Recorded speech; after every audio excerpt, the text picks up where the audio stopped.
2013, we did do a resolution, and this resolution was sent up to Albany as well, but it was for a slowdown of the process, and that was our first dabble into this. It said, reduce the time to administer the test, create more transparency, allow for comprehensive field review of the test by public school teachers. I was actually talking to my son today, who is a high school teacher in Carmel, and just telling me what the problems that he sees in the Common Core itself. But please, go ahead and let's hear what you have to say. Great. Thank you, Madam Chair, and thank you, members of the legislative body in Putnam County. For point of order, I'd like to give our complete presentation. We represent 3 professional certified professionals in the teaching and clinical psychology arena, and we'll each be making a portion of our presentation. I'm Kathy Cepeda, and I'm from Phillipstown. I'm the Executive Director of New Yorkers United for Kids. We advocate to restore local control of education, and I'm here to talk about some serious education issues in support of the resolution, call upon Albany for the full withdrawal of the unconstitutional Common Core. I am disgusted with the bullying of parents who are exercising their rights to refuse the tests aligned with the Common Core. We will not remain silent. The reading passages in these tests are well beyond grade level, and these tasks are bringing kids to tears. Education is no longer fun for these children. An elementary principal admits she could not answer 25% of the questions on the English Language Arts exam. In one school, a 4th grade teacher had been praising her class for the high achievement and academic growth they've experienced. Yet now with these tests, they're saying things like, I thought I was smart, I guess not. I must be stupid, I can't take a test. Many teachers were horrified with the vocabulary on these tests, and a 6th grade passage from a story called That Spot by Jack Luden included phrases such as beaten curs, absconders of justice, surmise, salve arcavin, and let's maroon him. And a passage on a 3rd grade test from Drag Racer had a grade level of 5.9 and an interest level of a 9 to 12th grade. The people who are scoring these tests are hired seasonal temporal workers, hired off of places like Craigslist. And these people are not teachers, and they are used to determine the results of the tests and determine the future of our children and our teachers. This is too ridiculous. It's too ridiculous for even a Marx Brothers movie, but these are real students, these are real teachers, these are real parents, and these are real families, and that's not funny. It's criminal now. Who does it belong to? Who do our children belong to? Who can sit here and allow this to continue? Our children don't know this all belongs in a Marx Brothers movie, and we have to help them. With regards to the Common Core, you might want to say, what's all the fuss? I've been following the issue for over a year. I found an organization called New Yorkers United for Kids. I've been working across New York State with parents and teachers and different experts, including taxpayers who are expected to pay for Bill Gates' expensive experiment. One of the principal founders and funders of the Common Core is Bill Gates, and he said it was an experiment. In September 21 of 2013, I quote him, "It would be great if our education stuff worked, but that we will know for probably a decade. So is it okay to experiment on our children?" You may ask, why is Bill Gates funding this? He spent millions and millions of dollars, but yet the Common Core, as the Washington Post said, will require lots and lots of technology in order for it to work. Hard grade, software, printers, print drivers, networking equipment, network routers, bandwidth, training, and the service of that. So who will gain the most from this? And he's using taxpayer dollars. Now, with regards to the Common Core, it attempts to have every child learn the same thing to the same degree. But can you truly set one standard for everyone? The government is trying, and the results are always predictable. I'd like to ask you to participate in a little experiment right now, if I may, to see what happens when you try to set one standard. Can I ask everybody to stand up? This will be 1 minute, and we'll work on a standard for vocal performance. So please join me. You're going to take a test. We have one standard that everybody can meet. When you can meet my standard, you can sit down. The first one is, if you can sing like Luciano Pavarotti, you can sit down. And if you don't meet that standard, please stand up. Anyone here sing like Luciano Pavarotti? Oh my God, the first time! Wow! I want to have... Alan and I can hear us in the shower. Okay, very good. Next level would be, if you are a soloist in a regional symphony choir, sit down. If you are a chorus member of a regional symphony choir, sit down. Soloist in a church choir. No soloist in a church choir. How about a member of a church choir? How about sing in the shower and enjoy it? Can't carry a tune in a bucket or a paper bag. Can't find the paper bag or the bucket. Now, in this scenario, we now have to set a standard that everybody can meet. Where are we going to set the standard? Where did most of these people sit down? At Sings in the Shower and Enjoys It. And this is a mandated standard that every school and every teacher is held accountable to make sure that every child reaches the standard. So where are we going to spend all of our time? We're going to spend it with Can't Carry a Tune in a Bucket, getting them up to Sings in the Shower and Enjoys It. But what happens to the child who should have been in the regional symphony? That child is going to be lost. That child is called a hidden failure. So the first thing that happens in this scenario is that the standards go down, and schools are attempting to comply with an impossible mandate. So the first thing that you do is to lower the bar, and we see this happening across the country. In this scenario, you move at the slowest pace of the person in the room. And we know from our facts and all of our research that the children at the bottom are totally lost. There is not any incentive whatsoever for the teacher to go beyond the point where these children are proficient. Some things we also know about Common Core. There were statements that were made by national expert Sandra Stotsky in English language arts. She's written the standards in Massachusetts, as well as James Milgram, who's a math expert. They were on the validation committee. There was a work group that came up with these standards, and from what we know about it, they were mostly business people. And the validation committee included these two experts. They refused to sign off, stating that these were inferior standards, and yet their names were erased from the records. So now it proposed that there was 100% unanimous vote that these actually were approved, but that is not the case. In addition, 500 early childhood experts had grave concerns that these standards would be very harmful, especially to young learners. And it totally flew in the face of the new research that we find in cognitive science, neuroscience, child development, as well as early childhood education about how young children learn, what they should learn, how to teach them in kindergarten and the early grades. We know that these standards are developmentally inappropriate, but what happens in this scenario? We have an expert out in Long Island, Mary Calamia. She's a clinical social worker. She has testified. Al Graf, who's an assemblyman, has had several forums throughout New York State. One in particular, Mary had said that we cannot regulate biology. She said that the children are simply not wired to engage in the type of critical thinking that is required by the Common Core, especially for the early grades. It requires a fully developed prefrontal cortex of the brain, and that's not fully functioning, at least until early adulthood. Common Core is making premature demands on our children. What happened with the Common Core is that the education that was supposed to be for higher grades was flipped. So the younger kids are being expected to do things that the older kids are doing. Now, this truly was done on purpose.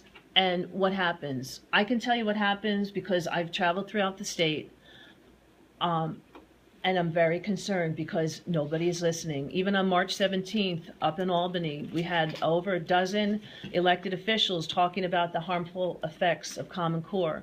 But things that I have seen and heard firsthand was that one clinical social worker volunteered that children are under so much stress that they are cutting themselves, they're pulling out their eyelashes, they're losing their bowels, they're urinating, they're continuing with negative self-talk, saying that they can't do things. In Kingston, one mom had decided that she had enough of Common Core for her young child. Her child reverted back to baby talk because of the pressure. And once the mom took the child out of that situation, she had her student back again. On our website, we have more information about Common Core from different types of national experts, including Diane Ravitch, Dr. Peg Luksic, Duke Pesta. We've also had Dr. Peg Luksic in our community. We have PowerPoint presentations on her. Do you think it's ever appropriate to treat our children like lab rats? I don't, and I do hope that you'll support us in our resolution. I also ask Kara, who's a teacher, to give her presentation. Hi, I'm Carrie Welch, and I'm going to talk to you that I would also agree with everything that she said and would like the full withdrawal of Common Core.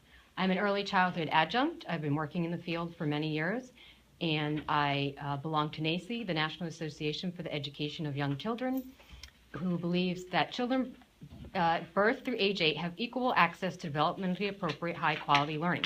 But I'm also a mom to a now 6-year-old. He started kindergarten at 5 years old. He was older because he turned 6 in February.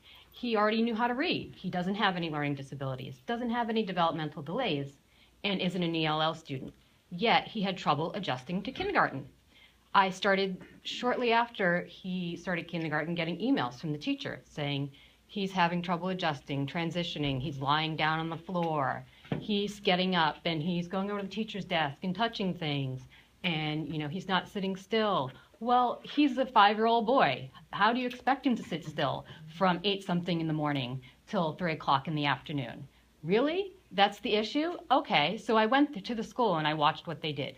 He was sitting down, listening to the teacher-directed reading assignment, sitting down, doing more writing. Then they do have recess, but if it's raining or if it's snowing like it did so much in Westchester and up here this year, guess what? They have indoor recess, which more often than not is sitting down watching a movie. Now, if he's sitting all day writing, do you think he wants to be sitting down watching a movie? No.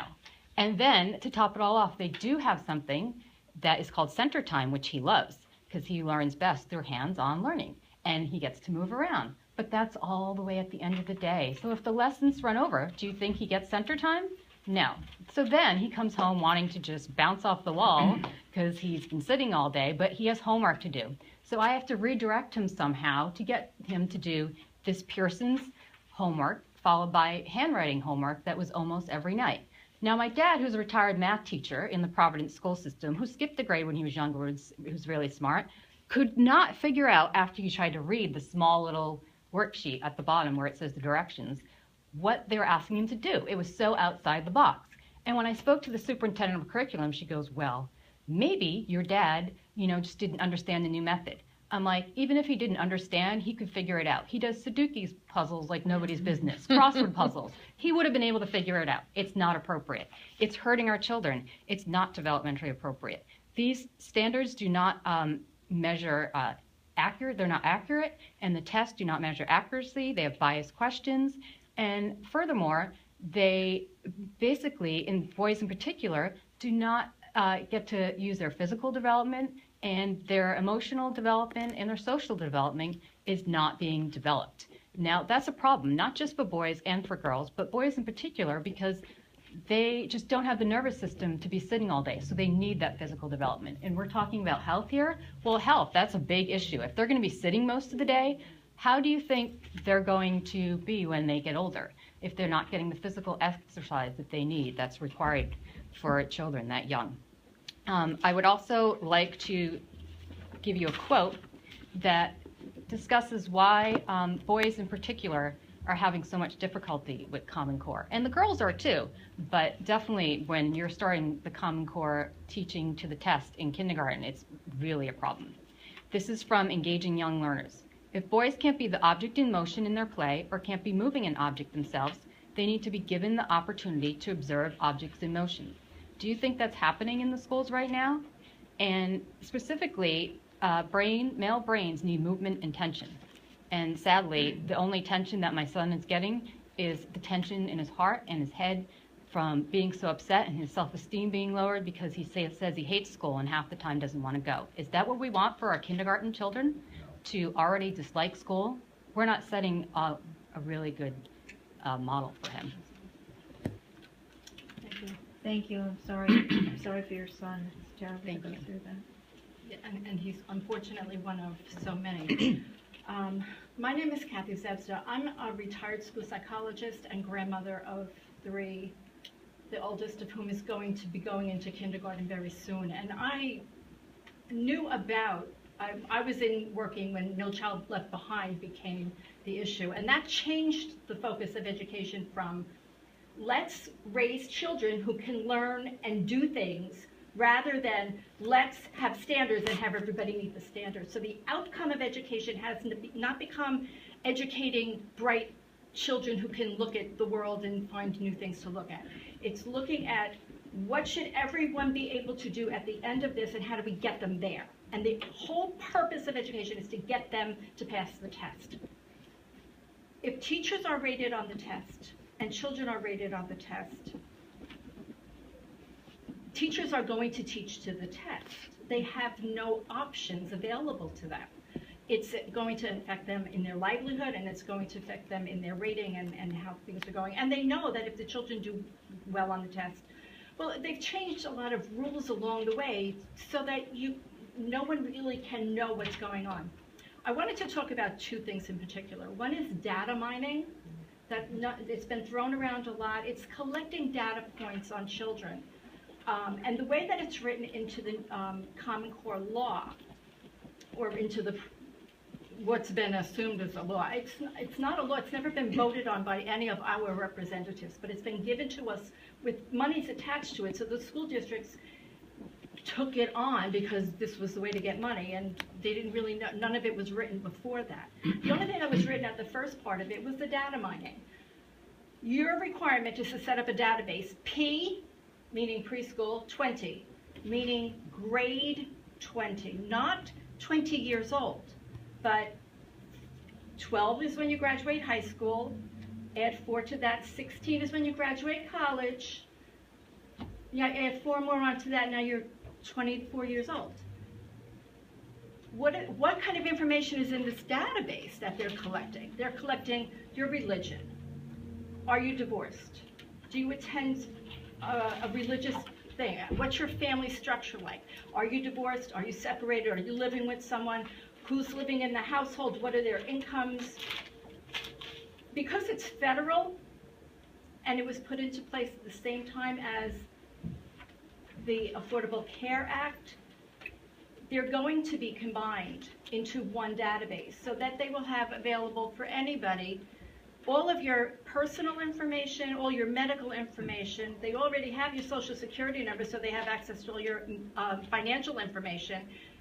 And my question is, why was the FERPA law, which is freedom of, it's the protection of child data in the school, the laws changed in 2012 by executive order, not by, again, not by legislation where it could be discussed, so that it's now less secure than it had been, because it now can be shared with third-party systems. It can be shared with vendors, it can be shared with people who are doing research, it can be shared with, and they say, well, it's going to be anonymously shared.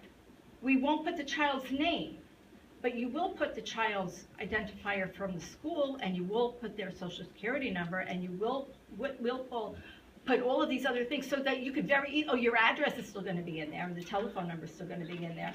So how is it anonymous if you take their name off it? So HIPAA is a much better system in terms of protecting us. FERPA was supposed to be more stringent, and it's actually now less. So that's the concern that I have. What does the federal government need with all of our personal information? That's a scary thought. And the other thing I wanted to talk about was the inappropriate when you set a standard and have everybody do it the same way and have the same outcome, you deny individuality at every level. And children are not the same. Children are all individual. I look at my three, they're all as different as night and day and summer and winter. But they're all bright and creative, and they all will do wonderful things in their life given the chance. If you want to put them in a little square hole and have them be a peg, you're going to get a peg at the end. And if they want pegs, I don't want them. It's not what we were never told what we were getting, but we bought it hook, line, and sinker, and now we're seeing it. And parents are saying, I don't want my children taking a test that will not even be given back to the teacher to help my child. It's only going to be scored by the end of the school year. The results won't be given back to the school until the beginning of the next school year. And the scoring won't even be done until they have all the data collected. They give it to psychometricians who will go, do. How many % do you want to fail? This amount? Okay, this is where, and everyone below that is a failure.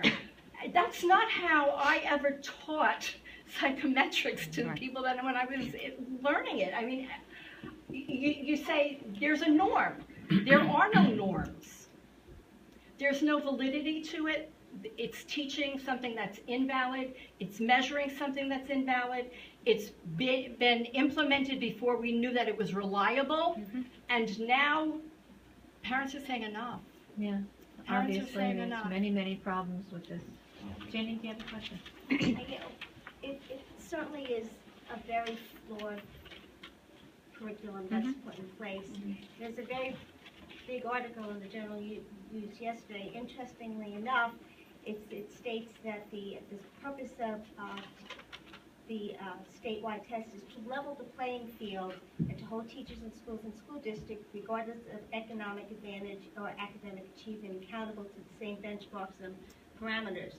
But this whole article contradicts itself, because then it goes on to say that the middle class are the ones that are opting out, and the low economic, social economic groups are not, and the high affluent school districts are not. So do you understand what I'm saying?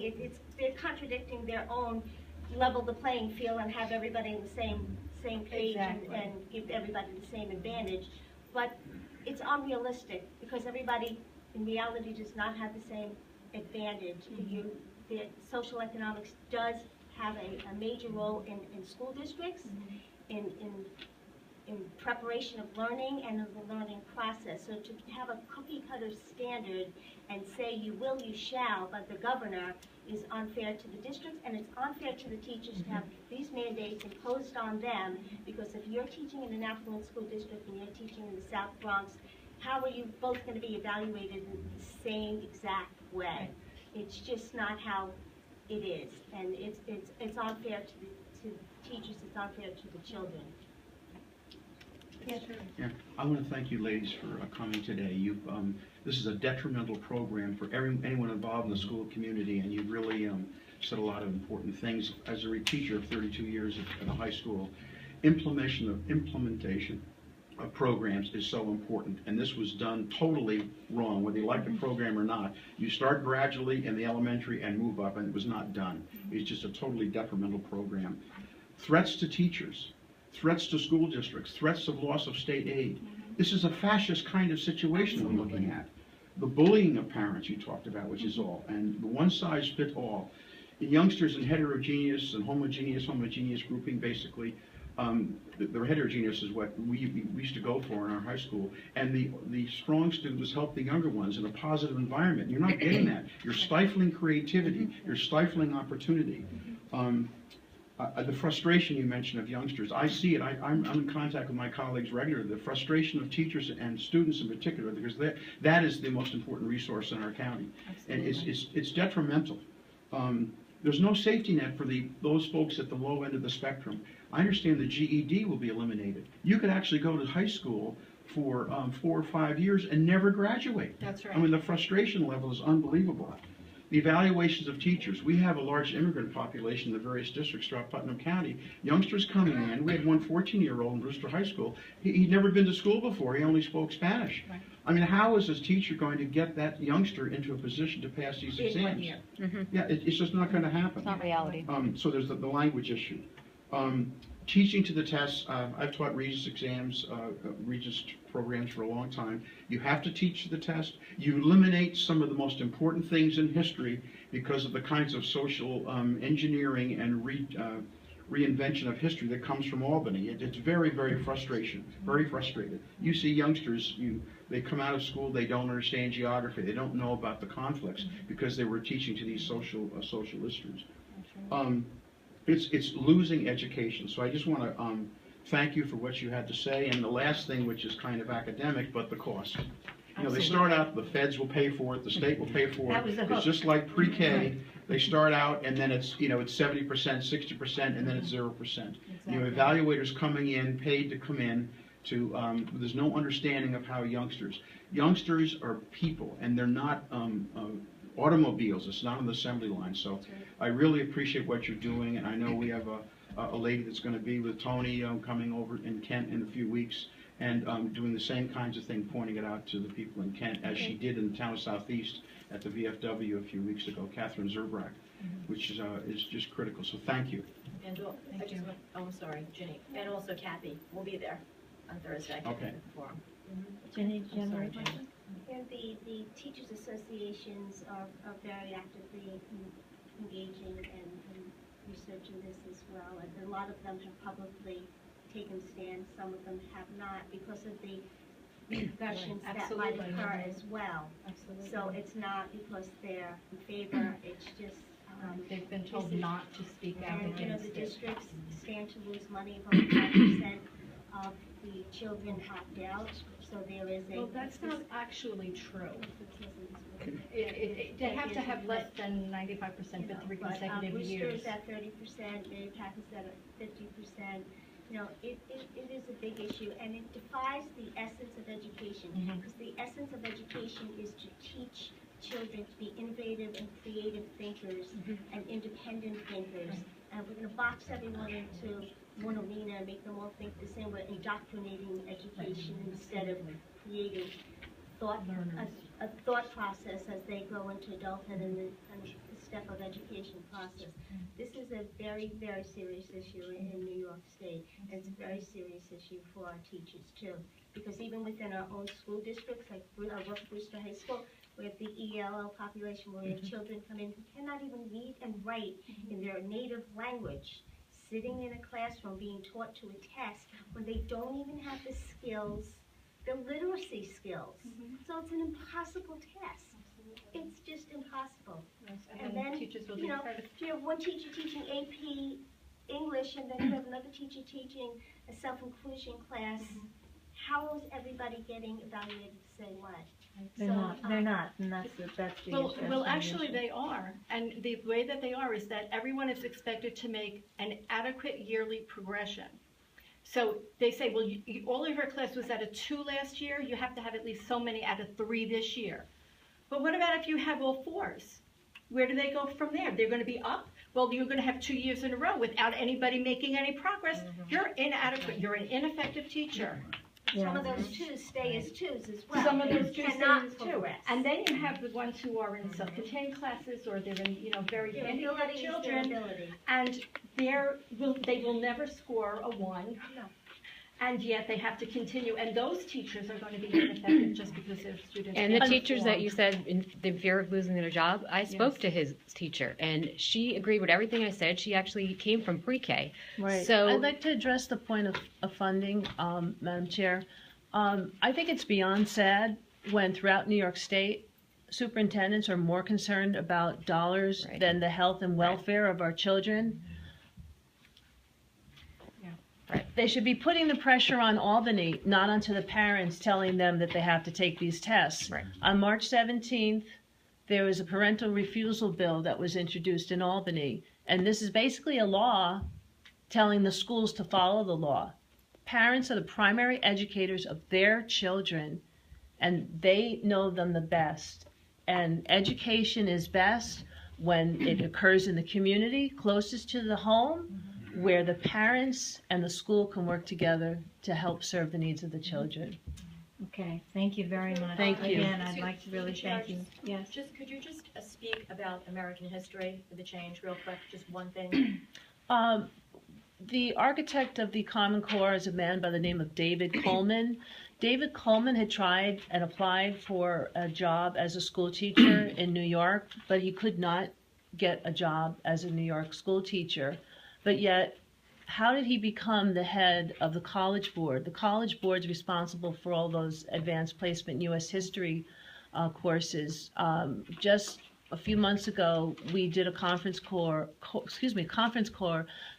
with Larry Krieger. Larry Krieger is a history expert, a teacher, and he's written several books about American history. He did a thorough analysis of what the new advanced placement U.S. history teaches and doesn't teach, and it's horrifying, especially to people who know the founding principles of the United States of America, that people like Washington, here we are, Cold Spring, he bent down and he said, oh, I named the town because this is a cold spring. But we know also nearby in Peekskill, where we had the First Continental Army, and across here, we have rich in history in Putnam County and the surrounding areas. But yet, a lot of the history that we know is not being taught. James Madison, one of our founders who was responsible for writing many of our important documents, is not included, not mentioned. I don't know how in heaven's name you can teach World War II without mentioning Nazi Germany and Hitler. Auschwitz isn't mentioned, Iwo Jima. I find it horrifying and disgraceful. What happens by the time the children are finished with this program, they end up looking at the United States as a C- country and a country that they're not proud of. That is why we recommend not to take this advanced placement U.S. history course, because it's not the America that any of us here grew up with. Sure, we might have done things and hurt people, but we established so many more great things around the world and helped people around the world. And I'm very proud to be an American. I'm an English language professor. I help my ESL students, and I want them to be proud of America that they came for. I want them to have a place where they can have a good education, but this Common Core doesn't allow that. Okay, thank you very much. Thank you. Appreciate it.